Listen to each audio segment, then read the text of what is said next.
Chapitre 13. Être à la mode. Si vous avez un petit faible pour la mode et le shopping, évitez les habits jetables et de mauvaise qualité et combinez intelligemment vos nouvelles pièces avec de beaux basiques qui durent plus longtemps. Cette nouvelle façon de s'habiller a un nom, c'est le slow fashion. Babette Porcelinge, notre empreinte cachée. Au début de son célèbre Walden ou la vie dans les bois, Henri David Thoreau se moque des gens qui s'échinent au travail simplement pour pouvoir renouveler sans fin leur garde-robe. C'était au XIXe siècle. Qu'écrirait-il aujourd'hui s'il pouvait nous voir magasiner? J'aime mieux ne pas y penser. Dans son livre « Vers une consommation heureuse », Elisabeth Laville cite une étude américaine de 2012 sur les habitudes de consommation des gens. Les chercheurs ont constaté que chaque consommateur achetait en moyenne 64 vêtements par année. Ça fait plus d'un vêtement par semaine. Tout ça pour être au goût du jour. Ce qu'on ne réalise pas en suivant la mode, c'est qu'on fait preuve de conformisme. On affirme haut et fort qu'on veut être comme les autres. Le cas des jeans est frappant. On vide sa garde-robe de ses jeans à taille basse parce que la mode vient de passer aux tailles hautes. Ou bien elle passe des jambes larges aux jambes étroites, du jean foncé au plus clair et inversement. Allez faire un tour au comptoir familial ou dans les friperies. Le stock de jeans passés de date est ahurissant. Autrefois, la mode changeait d'année en année. Et il lui arrivait même de durer un peu plus longtemps. Aujourd'hui, la mode dure 3 mois. 3 mois, vous avez bien lu. Suivre la mode revient à travailler pour acheter des chemises et des robes qu'on va déposer 1 ou 2 saisons plus tard, et sans même les avoir usées, dans un conteneur de récupération de vêtements. Signe que les temps changent. Le raccommodage refait surface après avoir à peu près disparu du paysage occidental. La première fois que je m'en suis rendu compte, c'est en visionnant La Terre vue du cœur, le film de Yolande Cardine-Rossignol. On y voit Hubert Reeves, qui porte un chandail de laine reprisé près du col. Sur le coup, je pensais que c'était une négligence de la part de la direction artistique. Puis, à mesure que le film avançait, j'ai compris qu'il s'agissait d'un statement. Et pour cause, l'industrie du vêtement vient tout de suite après le pétrole dans le palmarès des industries les plus polluantes. Non seulement la production de masse de vêtements est destructrice pour la planète, mais ces vêtements qu'on achète pour jeter sont importés le plus souvent d'Asie. Et où pensez-vous qu'une bonne partie d'entre eux s'en vont quand ils ne sont plus à la mode et que même les friperies s'en départissent? En Asie. Et oui, et en bateau. L'Asie, c'est le bout du monde. Imaginez le carburant qu'il faut brûler pour faire l'aller-retour des milliers de fois chaque année. Le pire, c'est que nous finissons souvent par jeter nous-mêmes ces vêtements à la poubelle parce qu'ils sont de mauvaise qualité. Ils perdent leur lustre ou leur forme après quelques lavages. Ce phénomène s'appelle le fast fashion. L'allusion au fast-food est voulue. Pour connaître en détail l'impact du gaspillage vestimentaire sur la planète, on peut lire en ligne l'article « Qu'est-ce qui cloche dans nos vêtements ?» dans l'édition d'avril 2019 de la revue L'Actualité.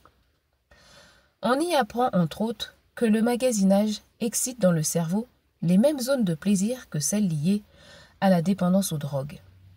Mais, vous qui lisez ce livre le savez déjà.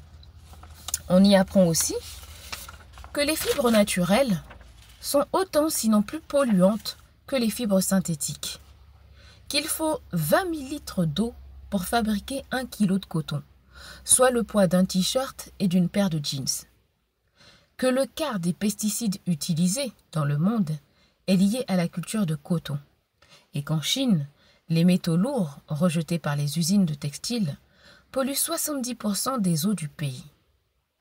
Comme le dit en introduction l'auteur de l'article, Jean-Philippe Cipriani, après avoir lu ce reportage, vous ne verrez plus jamais les soldes de la même façon. La solution, il faut prioriser. Oui, encore. Jean-Philippe Cipriani nous propose 2 solutions pour réduire le gaspillage vestimentaire. 1. Acheter moins de vêtements, c'est la base. 2. Donnez les vêtements dont on veut se départir à ses proches, à des organismes de charité ou à une friperie. Dans ces deux derniers cas, les vêtements considérés comme indésirables seront envoyés dans des usines spécialisées qui vont soit A. les recycler convenablement, B. les transformer en énergie, C. les envoyer au dépotoir. Personnellement, j'ai suivi la mode plus jeune, parce que c'était ce que j'avais appris à la maison et que c'était comme ça que tout le monde vivait autour de moi. Famille, amis, collègues. Après la mort de Wilfrid, toutefois, quand j'ai décidé que l'écriture allait être au centre de ma vie et que je voulais à tout prix éviter d'avoir à utiliser ma carte de crédit, j'ai délaissé le dernier cri et préféré les coupes classiques. Je me suis mise à pratiquer le slow fashion avant que l'expression n'existe. Aujourd'hui, je possède une fraction du volume des vêtements que j'avais à 25 ans. En plus d'en acheter beaucoup moins, j'ai limité les couleurs de manière que tout s'agence avec tout. L'ensemble occupe une petite commode et un placard étroit. Mon argent va ailleurs. Je peux faire la même analyse avec la coiffure. Coloration, permanente, mèche, coupe régulière, j'ai tout fait. Si on ajoute à ça les repousses, une fois par mois, l'esthéticienne, tous les mois, elle aussi, les crèmes, le maquillage et les produits de beauté divers, je calcule que j'investissais dans ce gouffre sans fond environ 200 $ mensuellement. Ça ferait pas loin de 400 $ aujourd'hui.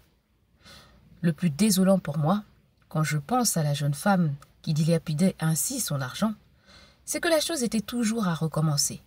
Comme le rocher que Sisyphe doit rouler tout en haut de la montagne pour le voir ensuite dégringoler jusqu'en bas.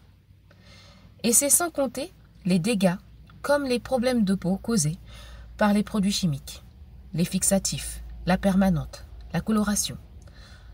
Un matin, je me suis trouvée tellement ridicule que j'ai tout arrêté. Je dois avouer que j'ai pleuré le jour où je me suis aperçue que je n'avais jamais eu d'aussi beaux cheveux qu'au naturel. Si votre apparence physique fait partie de vos priorités, pensez à vous orienter vers le slow fashion. Ça vous coûtera moins cher et vous diminuerez votre empreinte écologique. Mais surtout, avant d'acheter un nouveau vêtement, faites vos calculs et assurez-vous d'être capable de le payer en entier et immédiatement. Dans le cas contraire, remettez la dépense à plus tard.